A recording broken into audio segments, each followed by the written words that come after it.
यदि ये पांडवों ये बालक नष्ट हो गया ना तो हमारा वंश निर्वंश हो जाएगा। सूत जी कहते हैं सोनकादि ऋषियों, उत्तरा के मुख से इस बात को सुनी और भगवान का आवेश आ गया। इतनी नीच सोच से उस पापी अश्वत्थामा की गर्भ के बालक को नष्ट करने की कोशिश कर रहा है। सो महाराज परमात्मा ने सूक्ष्म रूप लिया और सूक्ष्म रूप लेकर के महाराज छोटा रूप लेकर के उनके गर्भ में होकर के उदर में प्रवेश कर जाते हैं और शंख चक्र गदाओं के माध्यम से उस गर्भ के बालक की प्राण सुरक्षा भगवान ने करना प्रारंभ कर दिया। एक रूप से बाहर खड़े हैं और बाहर पूछ रहे हैं कि देवी अब तो कोई तकलीफ नहीं है। उत्तरा बोल देती अब तो मैं सुख महसूस कर रही हूँ महाराज। महाराज संपूर्ण रूप से परमात्मा ने उत्तरा के गर्भ के बालक की सुरक्षा कर दी। अब इस बात को कोई समझ नहीं पाया, लेकिन पांडवों की जो माँ कुंती है ना वो कुंती सारी बातों को समझ गई। आज कुंती कृष्ण के चरणों में आकर के प्रणाम करती है और हाथ जोड़ करके निवेदन करती है कि नमस्ते पुरुषं पार्थं ईश्वरं प्राकृतं परम अलक्ष्यं सर्वभूतानां अंतर्बहिर्वस्थितम्।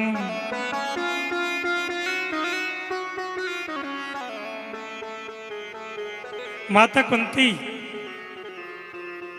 परमात्मा कृष्ण के चरणों में प्रणाम करती है और हाथ जोड़ करके कहती है आप नमस्ते पुरुषम पाद्यम ईश्वरम प्राकृतम परम, आप साक्षात परब्रह्म परमात्मा है, आप साक्षात ईश्वर हैं, आज मैं तुम्हें प्रणाम करती हूँ।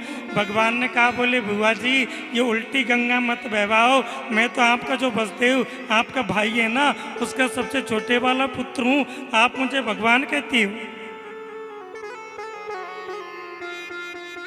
माता कुंती ने कहा आप साक्षात ईश्वर हैं। ये तो केवल आप लीला में किसी को माँ बनाते हो, किसी को पिता बनाते हो, किसी को बुआ बनाते हो, किसी को फूफा बनाते हो, लेकिन ये भूल नहीं सकते कि सबके परबाबा केवल तुम हो।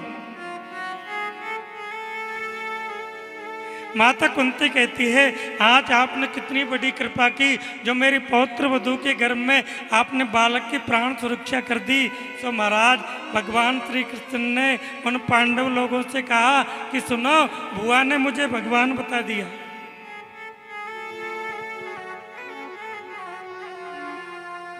पांडवों से भगवान ने कहा कि देखो अब मैं तो भगवान हूँ नहीं, लेकिन कुंती बुआ ने मुझे भगवान बता दिया ना, तो इसलिए मैं भगवान हूँ, तुम वरदान मांगो क्या चाहिए।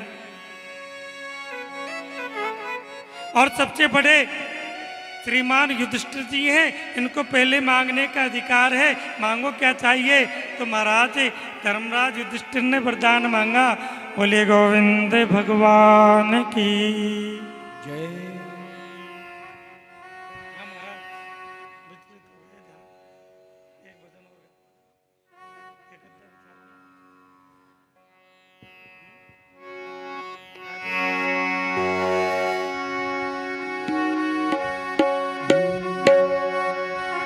मेरो कान्हा गुलाब को फूल किशोरी मेरी कुसुम कली। मेरो कान्हा गुलाब को फूल किशोरी मेरी कुसुम कली।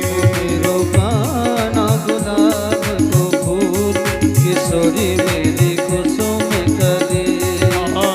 कुसुम कली मेरी कुसुम कली। कुसुम कली मेरी कुसुम कली। कुसुम कली मेरी कुसुम कली। कुसुम कली मेरी कुसुम कली। ओ मेरो कान्हा गुलाब को फूल किशोरी मेरी कुसुम कली। मेरो कान्हा गुलाब को फूल किशोरी मेरी कुसुम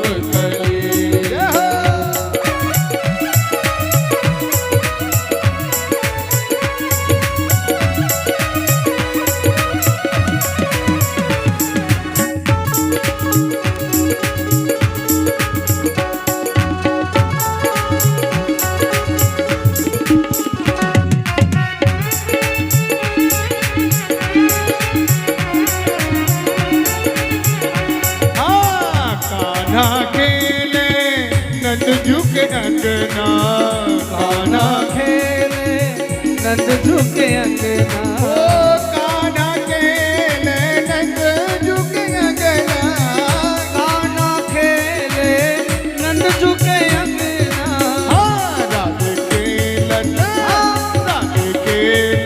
गली गली किशोरी मेरी कुसुम कली राधे खेलत गली गली किशोरी मेरी कुसुम कली हाँ कुसुम कली मेरी कुसुम कली कुसुम कली मेरी कुसुम कली मेरा कान्हा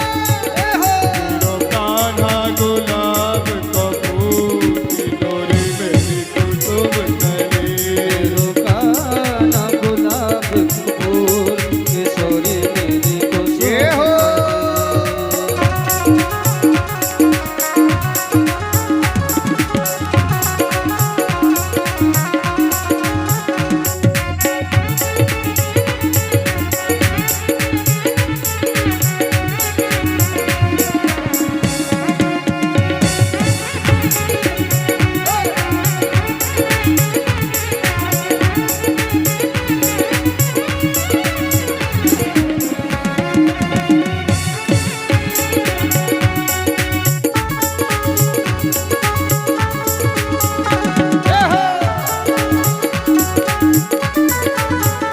हाँ कान्हा मेरो नंद जी को ललना कान्हा मेरो नंद झुको ललना ओ कान्हा मेरो नंद जी को ललना कान्हा मेरो नंद झुको ललना नंद जी को ललना नंद जी को ललना ओ नंद झुको ललना नंद झुको ललना कान्हा मेरो नंद जी को ललना कान्हा मेरो नंद झुको ललना ओ राधे रतवान लली किशोरी मेरी कुसुम कली मेरो कान्हा गुलाब का फूल किशोरी मेरी कुसुम कली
कान्हा मेरो बंसी बजावे, कान्हा मेरो बंसी बजावे, बंसी बारे मोहना और पलक ढाक दोगले हो, ना मैं देखूं और को और ना तुम्हें देखन दे हूँ। कान्हा मेरो बंसी बजावे, कान्हा मेरो बंसी बजावे, कान्हा मेरो मेरो मेरो मेरो मेरो मेरो, कान्हा मेरो बंसी बजावे, कान्हा मेरो बंसी बजावे। ओ राधे नाचे, राधे नाचे गली गली, किशोरी मेरी कुसुम कली। ओ राधे नाचे गली गली, किशोरी मेरी कुसुम कली। ओ मेरा कान्हा, मेरा कान्हा गुलाब का फूल, किशोरी मेरी कुसुम कली।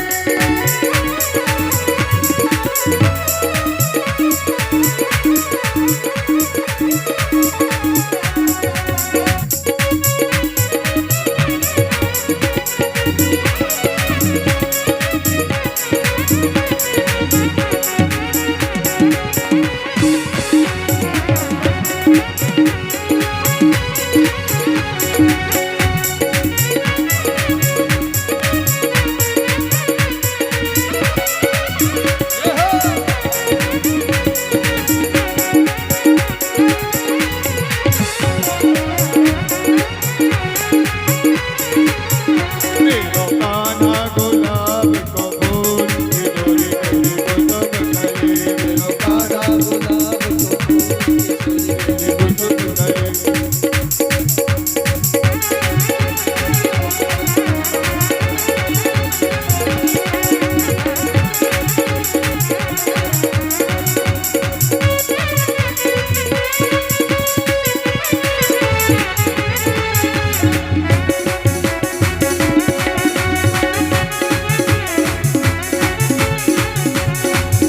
अरे दिल में तू श्याम नाम की, दिल में तू श्याम नाम की, जरा ज्योति जला के दे।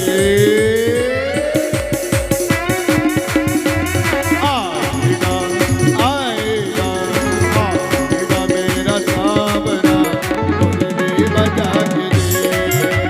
आएगा मेरा सावरा, दिल से बुला के दे।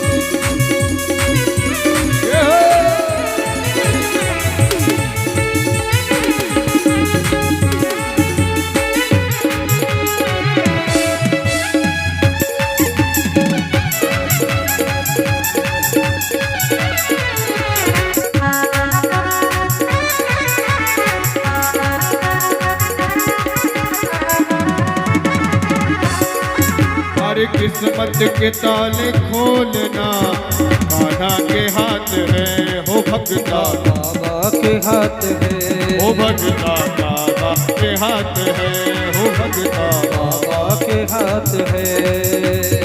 एक तेरे कच्च मिटाना पल भर की बात है, ओ भगता पल भर की बात है, हो भक्ता पल भर की बात है।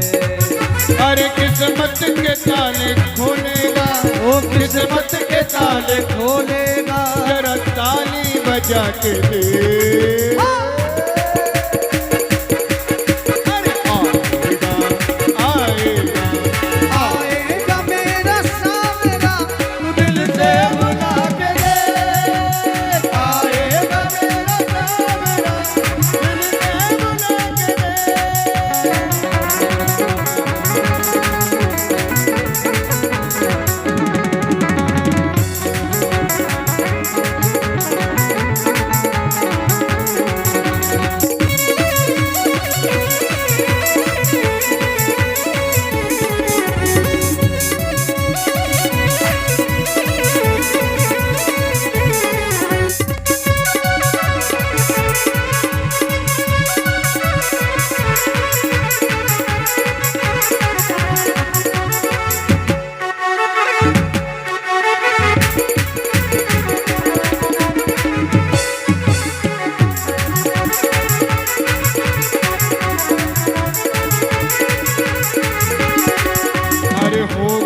अवसर दुआ में तो बोलेगी मूर्ति, ओ भगता बोलेगी मूर्ति। हरे जीवन की सारी कमियों को कर देगी पूर्ति, हो भगता कर देगी पूर्ति, हो भगता कर देगी पूर्ति। अरे बांके बिहारी से जरा, बांके बिहारी से जरा नजरें मिला के दे। आएगा आएगा आएगा मेरा सावरा, आएगा मेरा सावरा, बुला के दे।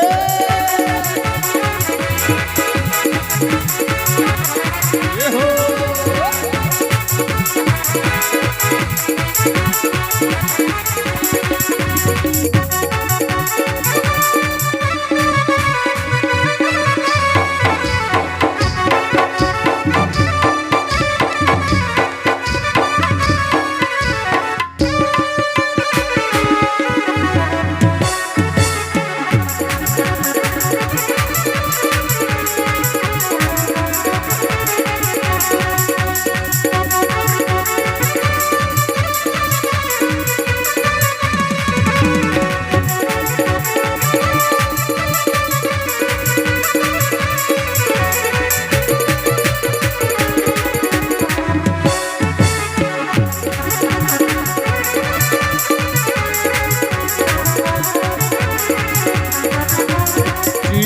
के श्याम नाम की छाई बहार है, ओ भगता छाई बहार है, ओ भगता छाई बहार है।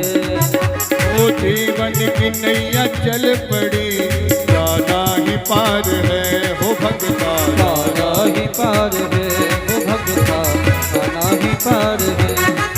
हर किस्मत तेरी जगाएगा, किस्मत तेरी जगाएगा, जरा दिल से बुला के दे।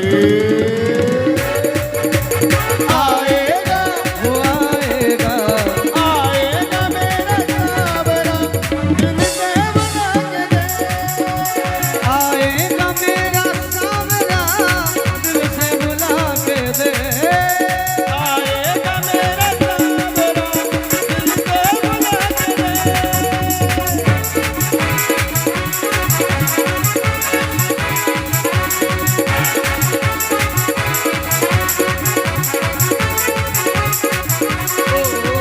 मस्ती भरी रात है, थोड़ी तकियों का भी साथ है, मस्ती का ले लो मजा, इसमें डरने की क्या बात है, सबको नचा के नच ले। आजा नच ले मेरे आजा नच ले मेरे यार, तेरे पास लगा है दरबार। नच ले मेरे काना, नच ले काना का लगा है दरबार।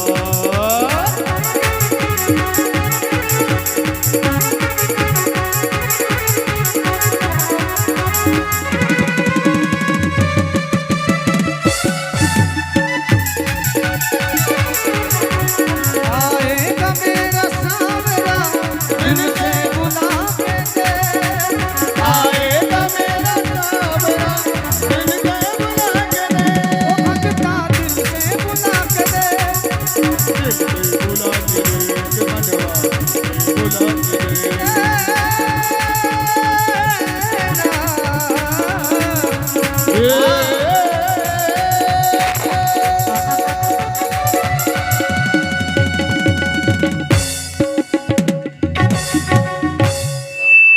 बोले गोविंद भगवान भगवान की जय। तो अभिमन्यु की जो विधवा पत्नी उत्तरा है, ये परमात्मा कृष्ण की शरण में आ जाती है। माता कुंती को मालूम चला मेरी पौत्र वधू के गर्भ में जाकर के परमात्मा ने बालक की प्राण सुरक्षा कर दी।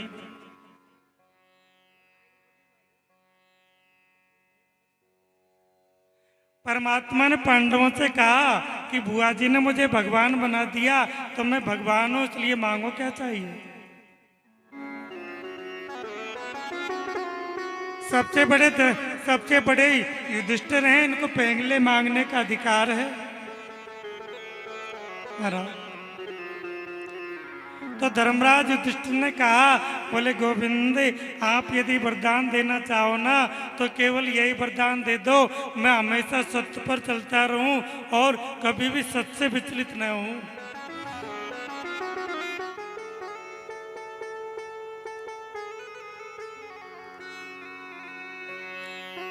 भीमसेन का नंबर आया।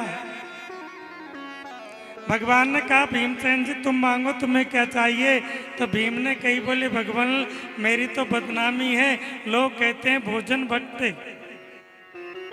महाभारत में ऐसा लेख आता है कि जब भोजन बनता था ना तो आधे भोजन में तो पांडवों का पूरा खानदान भोजन करता था और आधे भोजन केवल इकल्ला भीमसेन रहता था।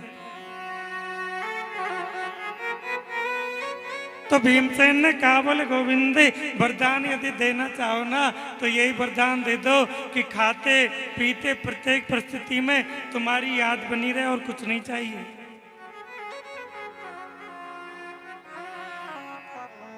भगवान ने नकुल सहदेव से कहा कि तुम मांगो तुम्हें क्या चाहिए।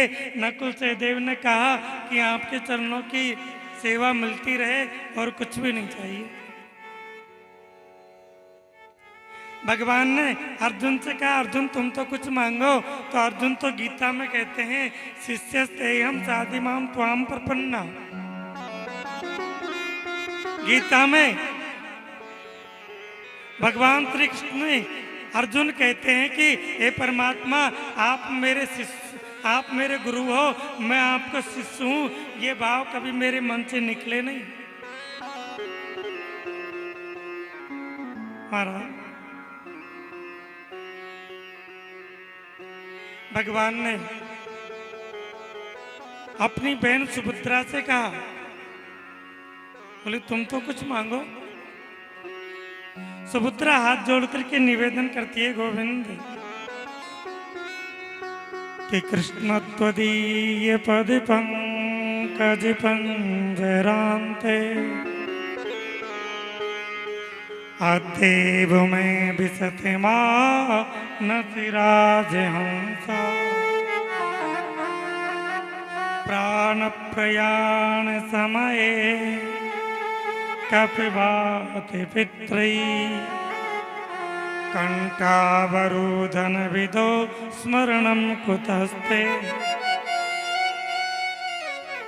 सुभद्रा कहती है, गोविंद आपका चरण जो है ना वो एक प्रकार का पिंजरा है और अदेव में विसत मानस राजहंसा, मेरा जो मन है ना वो राजहंस के समान है। तो आपके चरण रूपी पिंजरा में मेरा मन रूपी राजहंस आज से ही फंस जाओ और कुछ भी नहीं चाहिए। भगवान ने कहा, बोले बहना ये क्या वरदान मांगा। अरे दुनिया के लोगों की आंखों से देखना जब बंद हो जाता है ना, कहीं वो मेरा स्मरण करते हैं महाराज, कानों से सुनने की शक्ति कम हो जाती है, तब जाकर के कहीं भगवान को पुकारते हैं। तुम ऐसी युवावस्था में भगवान मेरे चरणों में मन को लगाना चाहती हो महाराज। सुभद्रा गोविंद से प्रार्थना करती है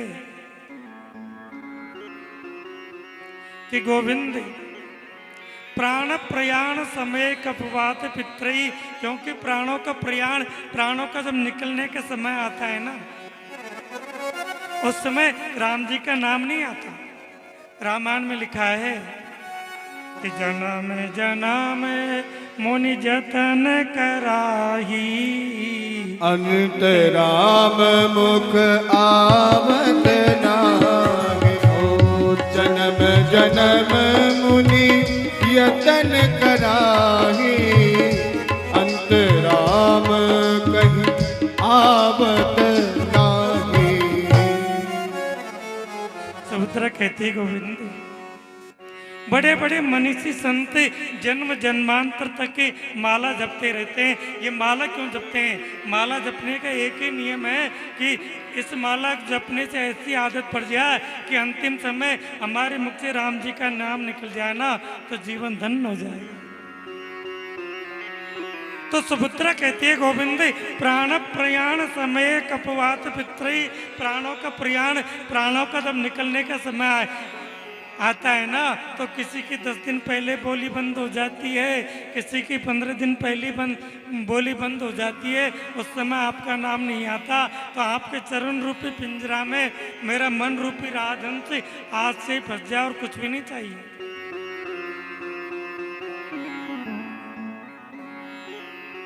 उसके बाद में पांडवों की जो माता कुंती है ना,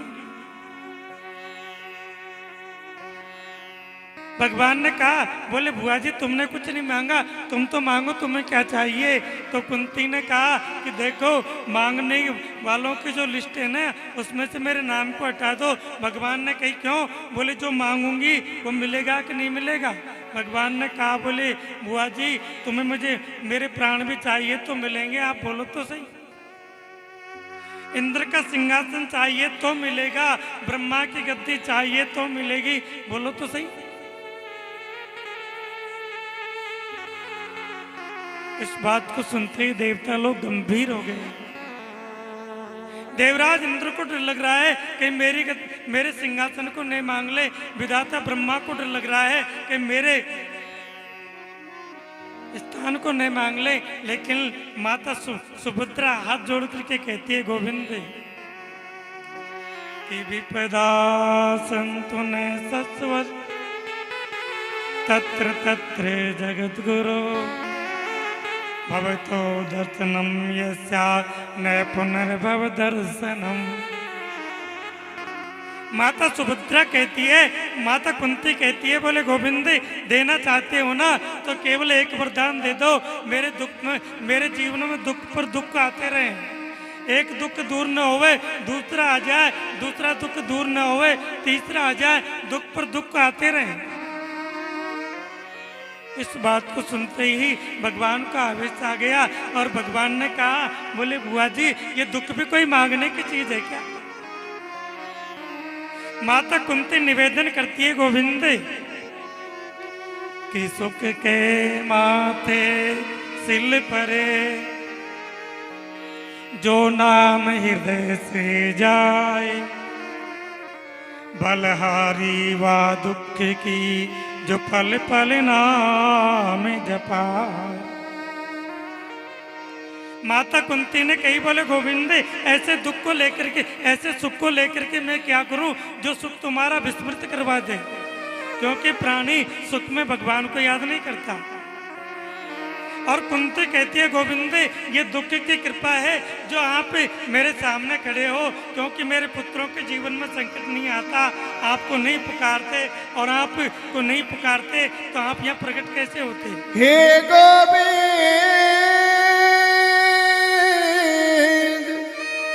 हे गोपाल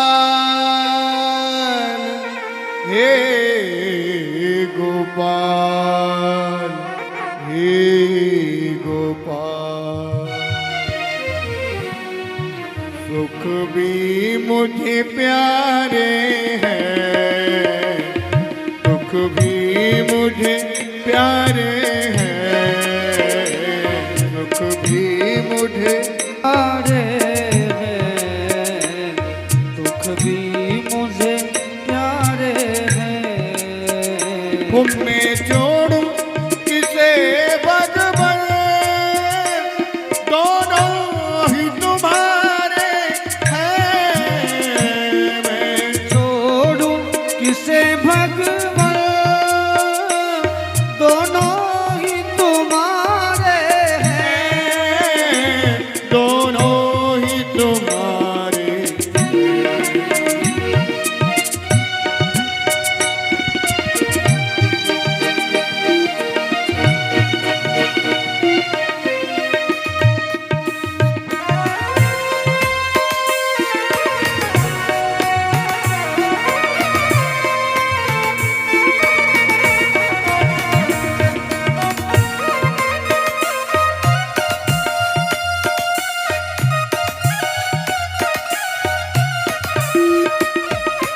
सुख दुख ही तो मानव की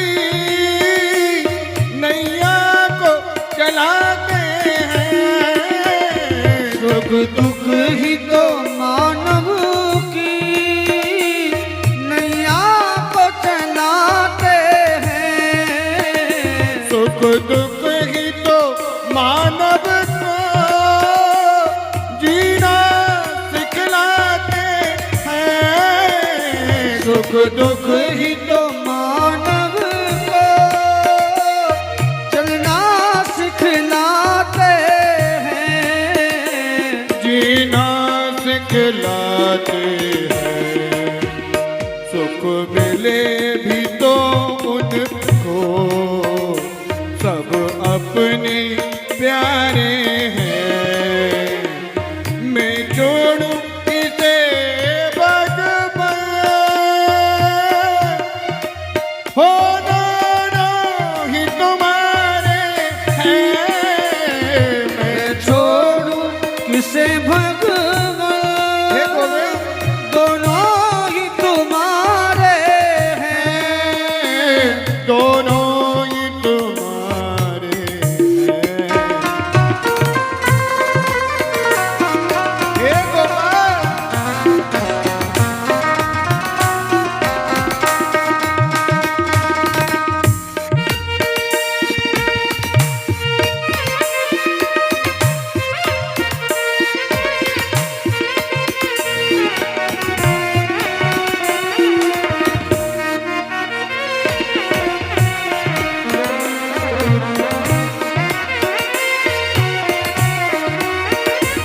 सुख में तेरा शुक्र करूं, दुख में फरियाद करूं। सुख में तेरा शुक्र करूं, दुख में फरियाद करूं। हे गोविंद, हे गोपाल, ओ जिस हाल में रख मुझको उसमें तुझे याद करूं। जिस हाल में रख मुझको, तुझको मैं याद करूं। तुझको मैं याद करूं। तेरी याद में ही मैंने गीतों को संवारा है। तेरी याद में ही मैंने गीतों को संवारा है। मैं छोड़ूं किसे भगवान, दोनों ही तुम्हारे हैं। मैं छोड़ूं किसे भगवान, दोनों ही तुम्हारे हैं। दोनों ही तुम्हारे हैं। सुख भी मुझे प्यारे हैं, दुख भी मुझे प्यारे हैं। दुख भी मुझे प्यारे हैं, दुख भी मुझे प्यारे हैं। तो माता कुंती ने ये हाथ जोड़ करके निवेदन किया, गोविंद मुझे केवल विपत्ति चाहिए और कुछ नहीं चाहिए। एक बार तो भगवान का आवेश आ गया और भगवान ने आवेश में आकर के कहा, बुआ जी मुझे ऐसा लगता है कि शायद एक भी दिन तुम्हारा सुख से व्यतीत नहीं हुआ। प्यारे भगवत प्रेमियों, ये कुंती के चरित्र पर यदि दृष्टि डाल करके देखें ना, तो इनका पहले का नाम था प्रथा। एक कुंती भोज राजा जो था, उसके कोई पुत्र नहीं था। ये कुंती को लेकर के आ गया और कुंती भोज ने अपना प्रथा को अपना नाम दिया, इसका नाम कुंती पड़ गया। अब आपको मालूम है जिस बालक का जन्म कहीं दूसरी जगह होता है और वो बड़ा कहीं दूसरी जगह होता है ना, उस बालक का जीवन कभी सुख से व्यतीत नहीं हो सकता। ये जवान हुई, इनका विवाह पांडु महाराज से हो गया। ये पांडु महाराज जो है ये भी पीड़िया के रोग से ग्रसित थे और इनको ये श्राप भी लगा हुआ था कि स्त्री के पास में सहवास की कामना को लेकर के जाओगे ना तो तुम्हारी मृत्यु हो जाएगी। पति का सुख भी नहीं था। ये तो माता कुंती जो है ना, इसको शुरू से देवी देवताओं की पूजा करने की शौक थी। तो महाराज महात्मा दुर्वासा की सेवा की। दुर्वासा ने ऐसा कोई मंत्र दे दिया था कि जिस देवता का आह्वान करोगी ना वही प्रकट हो जाएगा। तो कुंती ने कंवारी अवस्था में दुर्वासा ऋषि के मंत्र की परीक्षा करने के लिए सूर्य का आह्वान किया था ना, तो सूर्य की कृपा से कर्ण का जन्म तो हो गया, लेकिन लोक लाज की वजह से उसको नदी में प्रभावित करना पड़ गया। पति का सुख नहीं था। विवाह हो जाने के बाद में इन माता कुंती ने दुर्वासा के मंत्रों के माध्यम से जिन देवताओं का आह्वान किया वही प्रकट हो गए। महाराज धर्मराज का आह्वान किया, युधिष्ठिर का जन्म हो गया। पवन देव का आह्वान किया, भीमसेन का जन्म हो गया। अश्विनी कुमारों का आह्वान किया, नकुल सहदेव का जन्म हो गया। तो आपको ये मालूम है कि जिससे माता के एक भी दिन कभी सुख व्यतीत नहीं हुआ, आज उनके पुत्रों को राजगद्दी मिली तो भगवान ने कहा बोले बुआ जी वरदान मांगो, तो आज भी कुंती ने दुखी मांगा कि विपदो संतु ने सत्वत तत्र तत्र जगत गुरो भवतो दर्शनम यस्यात् न पुनर्भव दर्शनम न पुनर्भव दर्शनम। बोले गोविंद हमारे जीवन में यदि बार बार दुख आता रहेगा ना तो बार बार आपका दर्शन होता रहेगा और कुछ भी नहीं चाहिए, मुझे विपत्ति चाहिए। महाराज परीक्षित महाराज की रक्षा कर दी, पांडवों को वरदान दे दिया और गोविंद जाने की बोल रहे थे।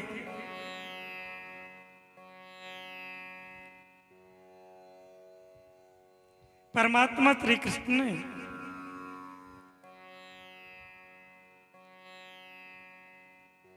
हस्तिनापुर से द्वारका की ओर जा रहे हैं।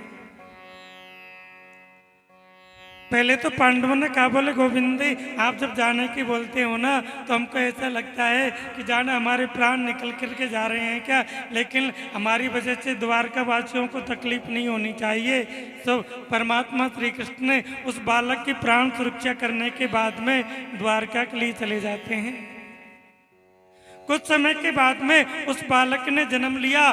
तो महाराज ये विचित्र बालक था, जन्म लेते ही आलकती पालकती मार करके बैठ गया। सारी दुनिया के लोग बधाई देने के लिए आ रहे हैं और बालक सबकी तरफ देखता है, हंसता भी नहीं है। पांडवों को चिंता हो गई और पांडवों ने व्यास जी से कहा महाराज ऐसा पुत्र हमने जीवन में नहीं देखा जो जन्म लेते ही आलकती पालकती मार करके बैठ गया, और ये तो हंसता भी नहीं है। व्यास जी महाराज ने कहा देखो ये बालक उसको देख रहा है जिसने मां के गर्भ में प्राण सुरक्षा की थी।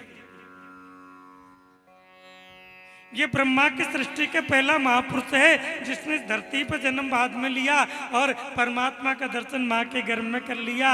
सो महाराज ये टुकड़ टुकड़ देख रहा था और पांडव लोग बालक का जन्म उत्सव मना रहे थे। भगवान कृष्ण को मालूम चला कि बहन सुभद्रा के यहाँ पौत्र का जन्म हुआ है, सो कुर्ता टोपी लेकर के भगवान भी आ गए।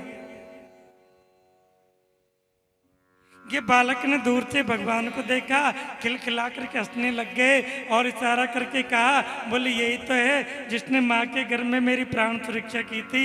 उनके सिर पर हाथ घुमाया और उनका नाम रख दिया परीक्षित।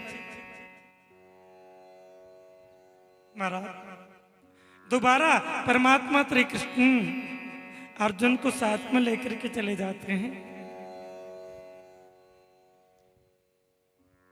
अर्जुन को साथ में लेकर के गोविंद द्वारका में गए थे ना, तो भगवान के जो पुत्र हैं वो कुछ उद्दंड टाइप के थे, और भगवान ने एक दिन अपने पुत्रों को समझाया कभी संतों का अपमान नहीं करना चाहिए, लेकिन भगवान के पुत्रों ने संतों का अपमान कर दिया और यदुवंश को नष्ट होने का श्राप मिल गया।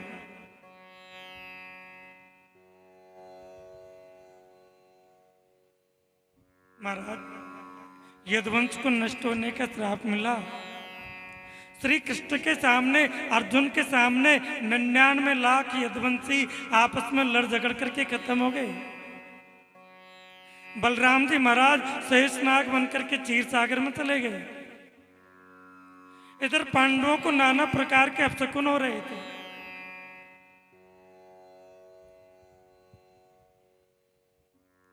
अर्जुन लौट करके नहीं आए। अब परमात्मा श्री कृष्ण ने अर्जुन को उपदेश किया कि देखो अर्जुन, ये जो द्वारकापुरी है ना, आज के 7वें दिन समुद्र में विलीन हो जाएगी। तुम ऐसे करना, हमारी जो पत्नी है ना, उनको द्वारका से हस्तिनापुर की ओर ले जाना। अर्जुन का चेहरे का तेज नष्ट हो गया। अर्जुन कृष्ण की पत्नियों को लेकर के आ रहे थे। अर्जुन को गांडीव धनुष का अभिमान था ना, उस अभिमान को तोड़ने के लिए परमात्मा ने क्या किया, भीलों का रूप धारण कर लिया और अर्जुन से युद्ध करना प्रारंभ कर दिया। अर्जुन को परास्त का सामना करना पड़ा। कहते हैं ना, भीलन लूटी गोपिका, वही अर्जुन वही बाण। अर्जुन को परास्त करके परमात्मा ने ये दिखाया है कि देखो अर्जुन, तुम्हारे गांडीव धनुष की शोभा तब तक है जब तक मैं इस धरती पर था। अब तुम्हारा गांडीव धनुष इस प्रकार से रह जाएगा जैसे राख में किया गया हवन। राख में आप कितने भी आहुति दे लो, कोई फल नहीं मिलेगा।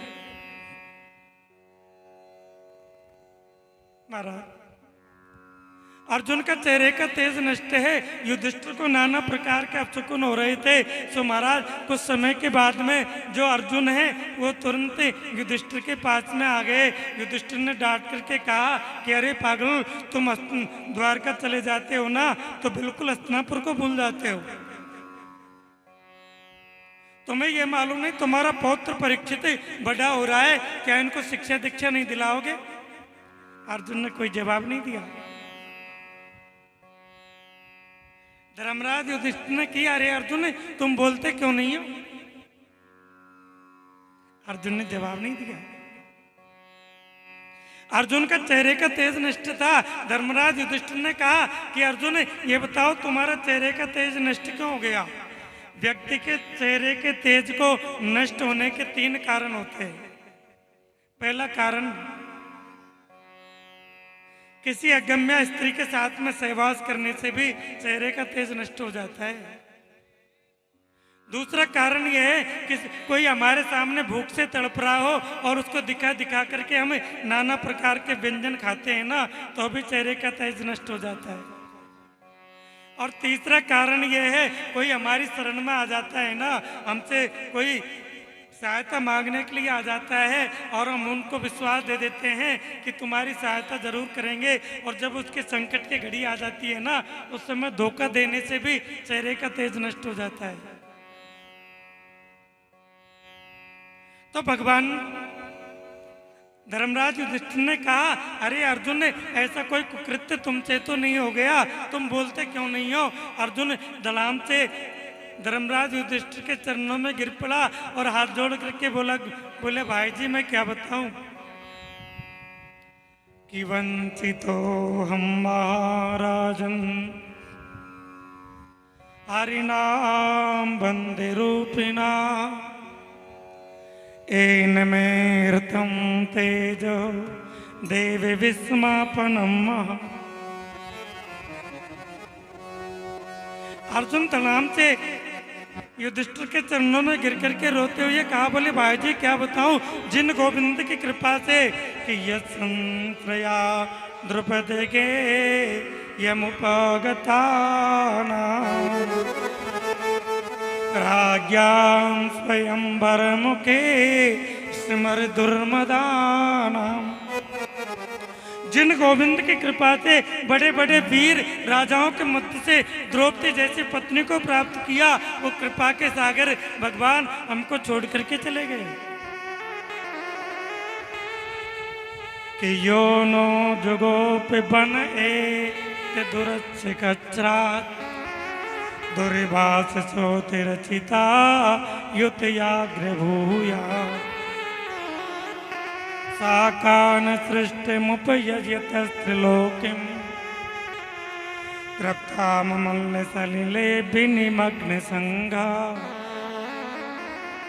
अर्जुन कहते हैं भाई जी, जिन गोविंद की कृपा से दुर्वासा ऋषि के श्राप से अपने आप को सुरक्षित पाया, बोले गोविंद भगवान की। एक बार क्या हुआ, महात्मा जो दुर्वासा है ना, ये दुर्वासा महात्मा की कौरवों ने सेवा की थी।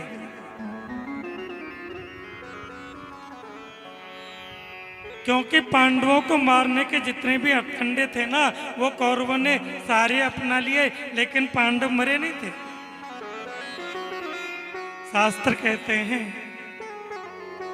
कि जा को राखे साइया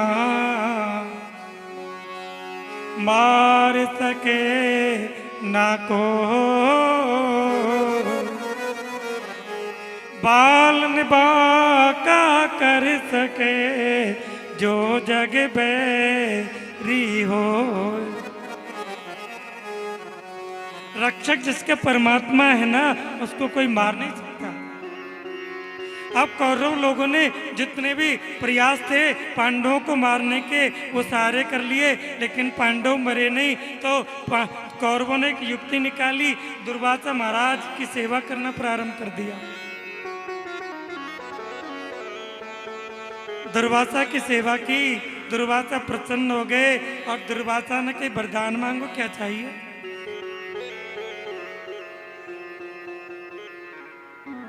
पांडवों के मन में भाव क्या, कौरवों के मन में भाव क्या था कि हजारों शिष्यों को साथ में लेकर के महात्मा दुर्वासा को ऐसे समय में भेजेंगे जिस समय द्रौपदी ने भोजन कर लिया होगा। अब ये महात्मा वहां जाकर के भोजन की याचना करेंगे, भोजन नहीं मिलेगा ना तो श्राप दे देगा और श्राप से पांडव नष्ट हो जाएंगे। ये उनका भाव था। सो दुर्वासा ने कहा वरदान मांगो, क्या चाहिए। बोले महाराज आपने बहुत बड़ी कृपा की, हमको दर्शन दे दिया, लेकिन सुनो हमारे जो भाई पांडव है ना, वो वन में रहते हैं, आप अपने हजारों शिष्यों को साथ में लेकर के जाओ और वहीं आप उनको दर्शन देना, वहीं भोजन करना।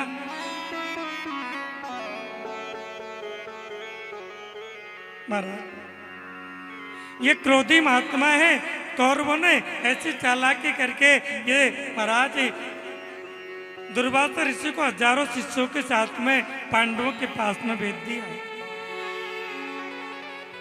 महात्मा दुर्वासा की पांडवों ने सेवा की, उनका स्वागत किया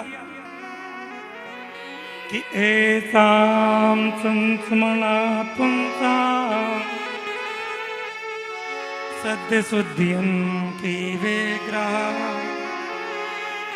किम पुनर्दर्शन स्पर्शो पाद शौच स्नादि। पांडव एकदम गदगद हो गए। आओ महाराज आपने बहुत बड़ी कृपा की, आप मेरे यहाँ हमारे यहाँ पधारे, हमारा बहुत बड़ा सौभाग्य है, आप ये विराजो। दुर्वासा ऋषि ने कहा कि देखो ये मेरे चेले हैं, ये भूखे हैं और मैं भी भूखा हूँ, तुम ऐसे करो भोजन की व्यवस्था करो। मेरे चेले और मैं गंगा में स्नान करने के लिए जा रहे हैं, गंगा में स्नान करके आकर के भोजन करेंगे। ये बात को सुनते ही पांडवों के मन में चिंता हो गई और महाराज द्रौपदी के मन में चिंता हो गई।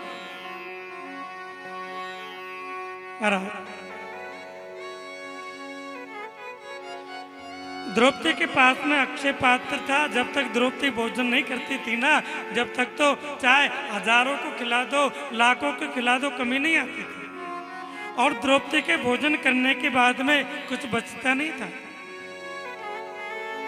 अब 12 बजे से पहले द्रौपदी ने भोजन कर लिया था। सो महाराज ये महात्माओं को 12 बजे के बाद में भेजा है।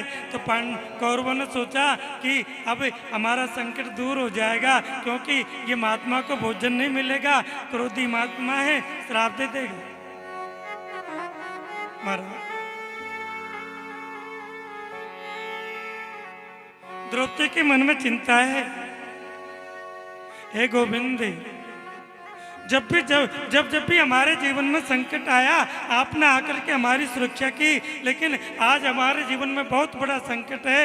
यदि आपने आकर के आप हमारी सुरक्षा नहीं की ना, तो ये क्रोधी महात्मा है, श्राप दे देगा, हम नष्ट हो जाएंगे और हम भोजन की व्यवस्था कहाँ से कर सकते हैं। द्रौपदी आर्त भाव से परमात्मा को पुकारती है। बोले गोविंद भगवान की। बाकी बिहारी जी दूर करो दुख मेरा। बाकी बिहारी जी दूर करो दुख मेरा। ओ कृष्ण मुरारी जी दूर करो दुख मेरा।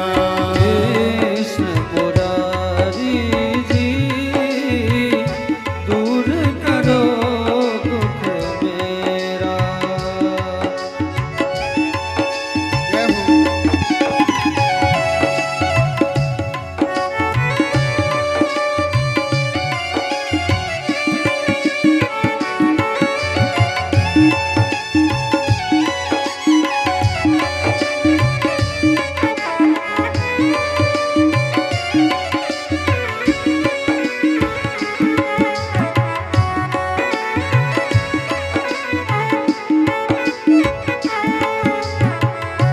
मोर मुकुट पीतांबर धारी, संग में है वृषभान दुलारी। संग में है वृषभान दुलारी। ओ संग में है वृषभान दुलारी। संग में है वृषभान दुलारी। ओ सुन लो गिरवरधारी जी, दूर करो दुख मेरा। बाकी बिहारी जी दूर करो दुख में बिहारी मेरे बाके बिहारी बिहारी।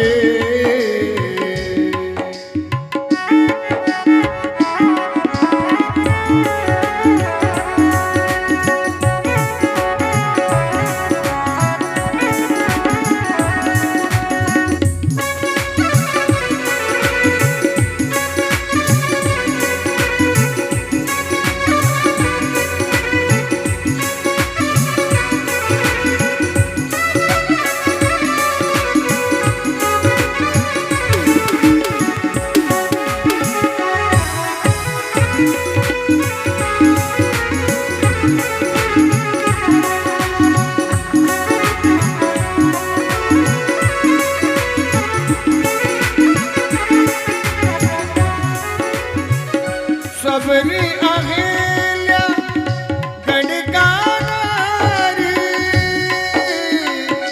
सबरी अहिल्या गणकानारी। सब ही तुमने पार उतारी।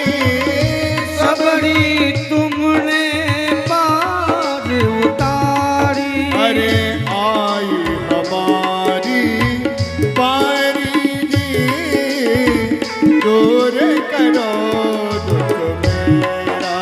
बाकी बिहारी जी दूर करो दुख मेरा। दूर करो दुख मेरा। बाकी बिहारी जी दूर करो दुख मेरा।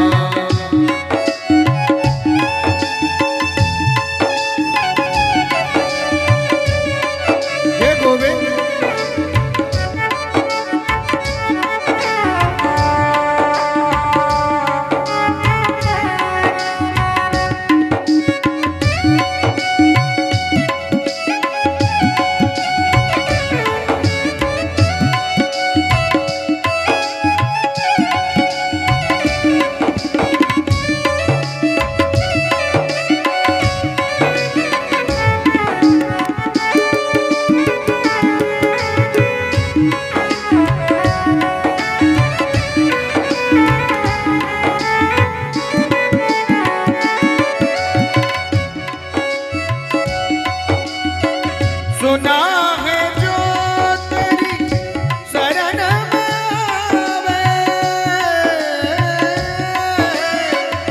सुना है जो तेरी शरण आवे, उसके सब संकट मिट जावे, उसके सब संकट मिट जावे। ओ गिरधरधारी जी दूर करो दुख मेरा, गिरधरधारी जी दूर करो दुख मेरा। ओ बाकी बिहारी जी दूर करो दुख मेरा, बाके बिहारी जी दूर करो दुख मेरा। दूर करो दुख, दूर करो दुख, दूर करो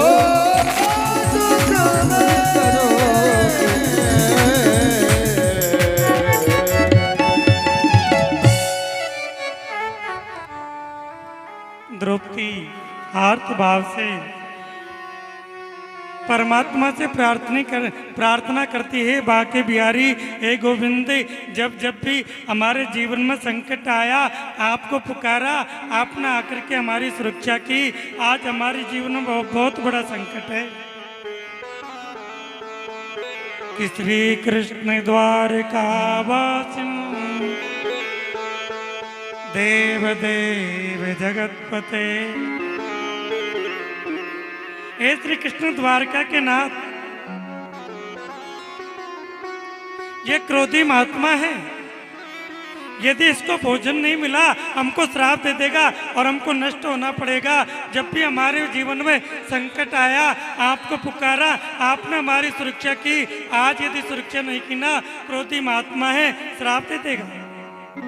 प्यारे भगवत प्रेमियों, द्रौपदी ने आर्त भाव से और भगवान को पुकारा ना, परमात्मा उन पांडवों के मध्य में प्रकट हो गए और प्रकट होकर के पेट पर हाथ फेर करके कहने लगे, देवी द्रौपदी हमको तो बहुत जोर से भूख लग रही है, कुछ खाने के लिए लेकर के आओ।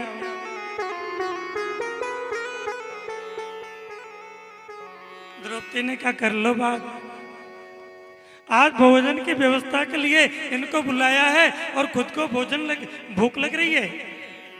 भगवान अपने पेट पर हाथ फेरते हुए कहते हैं, देवी कुछ ठंडा बाचा होना उसी को ले आओ, हमको बहुत जोर से भूख लग रही है। द्रौपदी ने कहा कुछ भी नहीं है। भगवान अपने पेट पर हाथ फेर रहे हैं। अब तो पांडवों के मन में और ज्यादा चिंता हो गई, द्रौपदी के मन में चिंता हो गई। और महाराज आज भोजन की व्यवस्था करने के लिए इनको बुलाया था, खुद भूखे हैं और ये क्रोधी महात्मा है, श्राप दे देगा।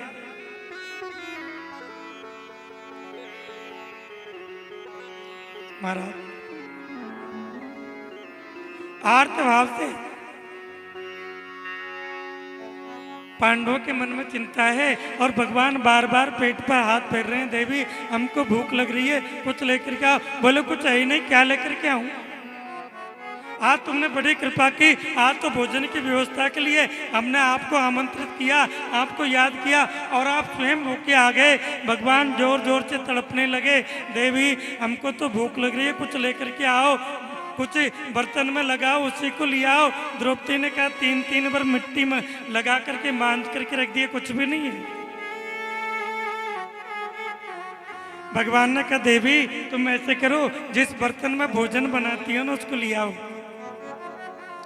द्रौपदी ने कहा ला करके करूंगी क्या महाराज, उसमें कुछ भी है नहीं। भगवान के आग्रह करने पर द्रौपदी उस अक्षय पात्र को लेकर के आती है और उस अक्षय पात्र के पीछे की तरफ एक साग का तिनका लगा हुआ था।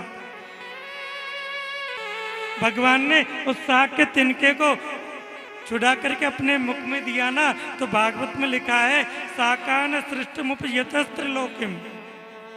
साग के तिनके को परमात्मा ने अपने मुख में दिया, सारी त्रिलोकी का ही पेट भर गया। बोलिए गोविंद भगवान की। जो महात्मा लोग दुर्वासा पांडवों के पास में आ रहे थे ना, उनके चेला पांडवों के पास में आ रहे थे, नदी के किनारे स्नान करने के लिए गए थे, उनके पेट में जगह ही नहीं थी, वो अपने पेट पर हाथ फेरते हुए वहाँ से लौट करके चले गए और आए पांडवों के पास में आए ही नहीं। शास्त्र कहते हैं कि तुलसी बिरवा बाग के सींचत ही मुरझा, राम भरोसे जो रहे पर्वत पर हरिया। प्यारे भगवत प्रेमियों, एक तुलसी वो होती है जिसमें हम रोजाना जल चढ़ाते लेकिन सूख जाती है, वो हमारे ऊपर निर्भर रहती है। लेकिन एक तुलसी वो भी होती है पर्वत पर हरी भरी बनी रहती है, वहाँ कोई पानी चढ़ाने के लिए भी नहीं जाता। तो ये जो पांडव लोग हैं ना, ये दुनिया के आश्रित नहीं परमात्मा के आश्रित हैं। जब जब भी इनके जीवन में संकट आया भगवान ने इनकी सुरक्षा की। तो आज अर्जुन युधिष्ठिर से कहते हैं, भाई जी जिन गोविंद की कृपा से हमने दुर्वासा ऋषि के श्राप से अपने आप को सुरक्षित पाया, वो कृपा के सागर हमको छोड़ करके चले गए।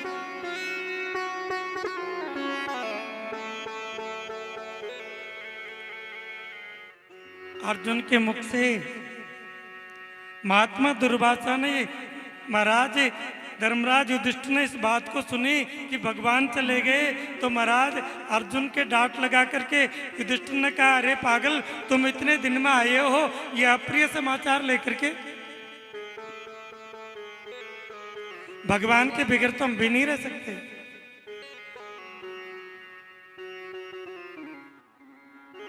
पांडवों को इस बात का पता चला कि गोविंद हमको छोड़ करके चले गए।